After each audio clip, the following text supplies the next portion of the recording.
कार्य योजना के तहत अगर आप कोई नियम बना लेते हो तो परमात्मा भी सुलभ हो जाता है।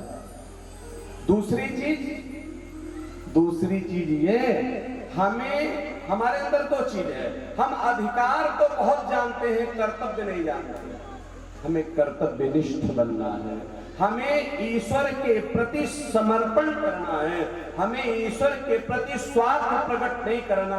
और जो व्यक्ति ईश्वर के प्रति स्वार्थ प्रकट करता है तो वो क्षणिक सुख पा सकता है, लेकिन अगर दीर्घ काल तक ईश्वर के चरण में रहना है तो आपको स्वार्थ छोड़ करके परमार्थ पर चलना पड़ेगा। मैं बार बार कहता हूं, परमार्थ में जाने के बाद आपके जीवन में कोई कष्ट नहीं रहेगा। हम जब सिर्फ अपना सोचते हैं तो विकार आता है, तब हमारे अंदर विषाद आता है, और जब हम सबका सोचते हैं तो हमारे अंदर आनंद आता है। और आनंद स्वयं प्रभु का एक स्वरूप है। जिस समय मन शांत हो जाए, अशांति दूर हो जाए, समझिए ईश्वर आपके महाराज सन्निकट आ गया है। एक दिन भगवान जी की दिव्य स्वास्थ्य के लिए उनके जीवन में कोई विघ्न बाधा ना आ जाए, जैसे प्रणवर्त आ गया, जैसे शक्तासुर आ गया, तो क्या किया, श्रीमान नंद बाबा ने एक आचार्य को बुलाया पूजन कराने के लिए। किसका?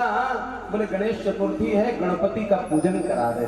और गणपति महाराज का पूजन हो रहा है तो 1008 मोदक का भोग लगाना है। और मोदक को लगा करके ब्राह्मण देवता सामने बैठे हुए हैं और भोग क्या लगा रहे? तो दीयं वस्तु गोविंद त्वभ्यमेव समर्पये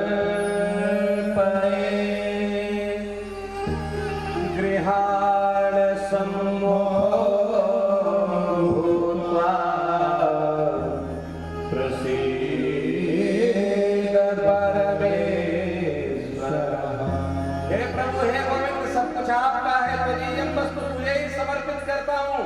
और जैसे ही नेत्र बंद करके भोग लगाया, ठाकुर जी ने आकर के एक लड्डू पा लिया महाराज।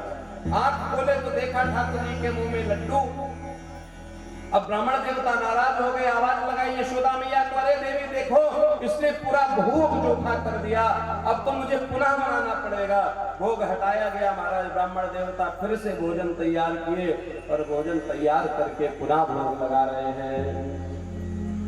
लड्डू बना करके मोदक, क्यों? गणपति को मोदक